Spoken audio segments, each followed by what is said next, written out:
I was up against it from day one with him, actually, there. I want to talk about Northampton and your time there. Again, something we spoke about before, obviously, when we were together. Yeah. You look at other players that have gone across to play in England. Well, we look at George when he went to Northampton, and it didn't work out probably as well as it's worked out for you.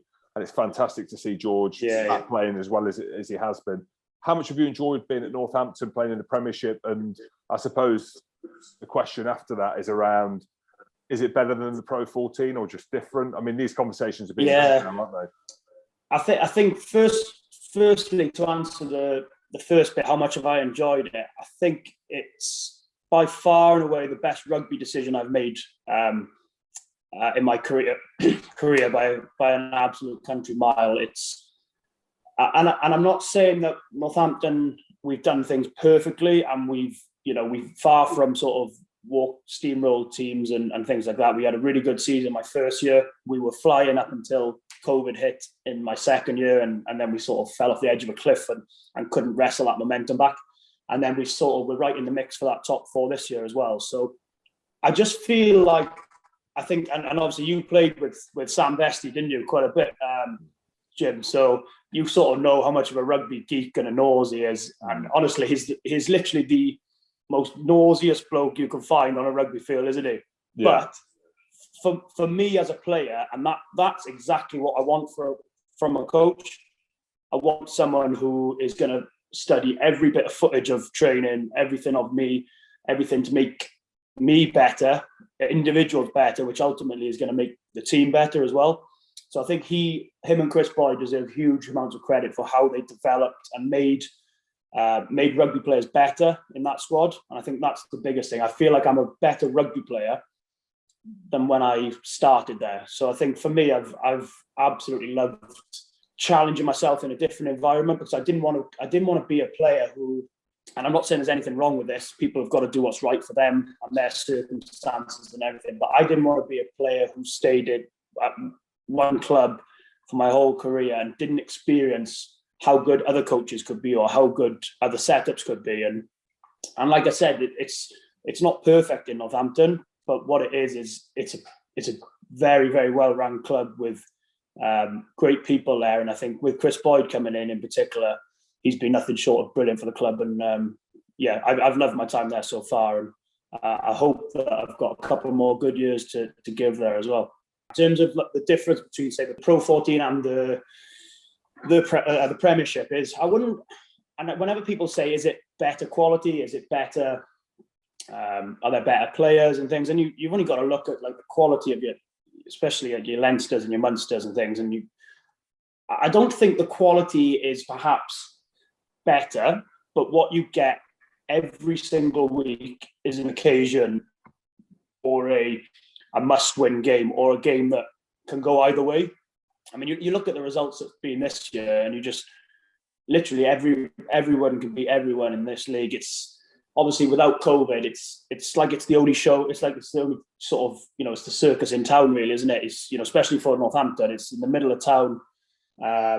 You've got 14,000 there every week, and it's just every week the intensity week in, week out blows the Pro 14 out of the water, if I'm honest with you. And that's not saying that the quality is any better, but week in, week out, game after game, the intensity and the having to be 100% on your game to get something, or to pick up something each week, compared to say the Pro 14 is miles apart, mate, if I'm honest. Yeah, and I played in both as well, and what I found quite difficult as a player was playing for Scotland, then coming back to play for a Saracens or a Gloucester, 6-day turnaround, then having to play an international again.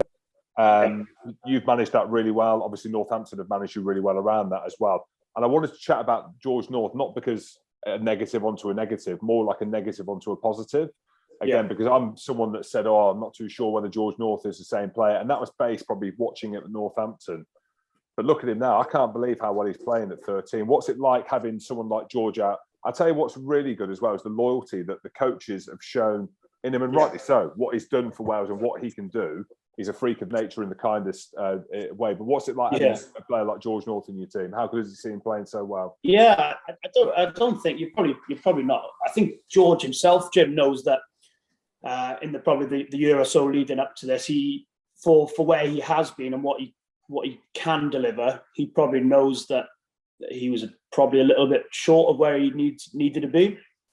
But I think that's like a real sort of test of character to him as well, in terms of being able to come back and prove people wrong, and in a different role as well in that 13, which isn't the easiest position to sort of to just slot into and make it seamless. So what he is just an absolute specimen, isn't he? You know, in terms of the pace, the power, the explosiveness he's got, and he, you know, the size he is. I said I'd love just one day to have one game in his body with my sort of perhaps sort of never say die attitude. And I just need to have a better body and more physical attributes. I think if I could have more physical attributes, I'd be half decent, I reckon. But I'm stuck in my body. So George has been brilliant, and what he gives you is that ability. And George is the type of player, and I don't think he'll mind me saying this, you've got to keep on to George quite a lot,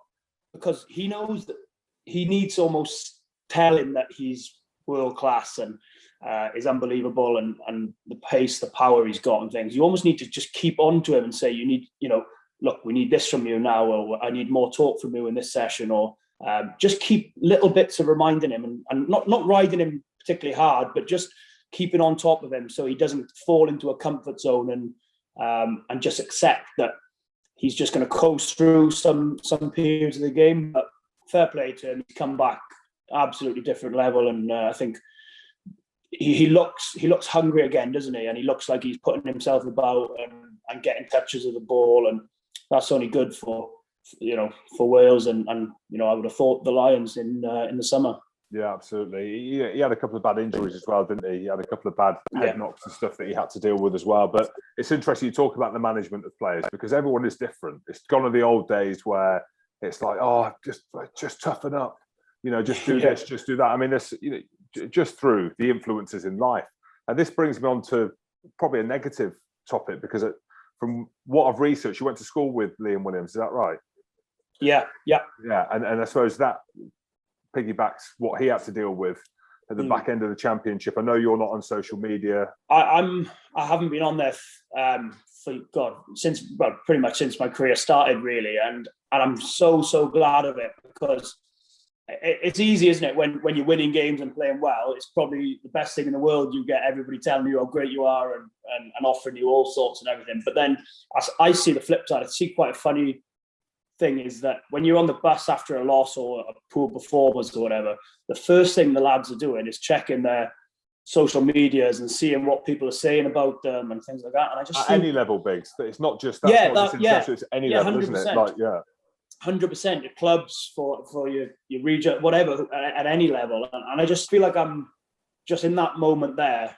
That's justified for me that why I'm not on there, because the last thing I'd want to be doing is work. And I'm not that type of sort of character anyway, and the things, but you're only human as well. That obviously if there's a barrage of negative abuse, you're never going to feel on top of the world, are you, sort of thing. So I just feel like that there is exactly the reason why I'm not on there, and it's really difficult for players to avoid it when you are on it. So I think it's just best for from my end that you don't have to deal with that, which is great, really. But